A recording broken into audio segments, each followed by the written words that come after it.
കൂട്ടുകാരെ എല്ലാവർക്കും സുഖമല്ലേ? അപ്പോൾ ഇന്ന് ഞാൻ കാണിക്കാൻ പോകുന്ന വീഡിയോ നിങ്ങൾ എല്ലാവരും ചെയ്തിട്ടുള്ള ഒരു കാര്യമായിരിക്കും. ഞാൻ പണ്ട് 10ാം ക്ലാസ്സിൽ പഠിക്കുമ്പോഴും പ്ലസ് 2 പഠിക്കുമ്പോഴും ആ രണ്ട് സ്കൂളിന്റെയും ഫ്രണ്ടിലായിട്ട് വലിയ 2 വാഗമരങ്ങൾ ഉണ്ടായിരുന്നു. ഇപ്പൊ തന്നെ സൗദിയിൽ വന്നപ്പോ ഇവിടെയും വാഗമരം നോക്കിയപ്പോഴതാ താഴെ തന്നെ പൂക്കൾ ഇഷ്ടം പോലെ പിടിച്ചു നിൽക്കുന്നു. നമുക്ക് കൈകൊണ്ട് പറിച്ചെടുക്കാം. പണ്ട് പഠിക്കുന്നിടത്തൊന്നും കൈകൊണ്ട് പറിച്ചെടുക്കാൻ പറ്റൂലായിരുന്നു, തറയിന്ന് പിറക്കിയെടുക്കാൻ മാത്രമേ പറ്റുള്ളായിരുന്നു. അങ്ങനെ അതിലൊരു നല്ല പൂ നോക്കി പറിച്ചെടുത്ത് എന്റെ പഴയ കലാവാസന ഞാൻ അങ്ങോട്ട് എന്റെ കൂട്ടുകാരിയുടെ കൈകളിൽ പകർന്നു നൽകി. നോക്കിക്കേ, എത്ര നല്ല പച്ച നഖങ്ങൾ. ഇത് കണ്ടിട്ട് എന്റെ കൂട്ടുകാരി പറഞ്ഞു, ഇതിനൊട്ടും വീതിയില്ലല്ലോ, എന്റെ നഖമെല്ലാം വെളി കാണാലോന്ന്.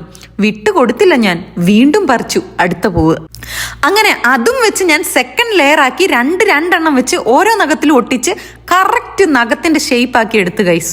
അങ്ങനെ യക്ഷിയെ പോലെ 2 കൈയിലും നഖമൊക്കെ വെച്ച് കൊടുത്തു കഴിഞ്ഞപ്പോ കണ്ടില്ലേ എന്റെ കൂട്ടുകാരിയുടെ മുഖത്തെ പുച്ഛം. കറക്റ്റ് സമയത്ത് കെട്ടിയൻ എന്നെ വിളിക്കാൻ വന്നതുകൊണ്ട് പുള്ളിക്കാരിയുടെ കൈ വൃത്തികേടാക്കി എന്നോട് ശിക്ഷ കിട്ടിയില്ല.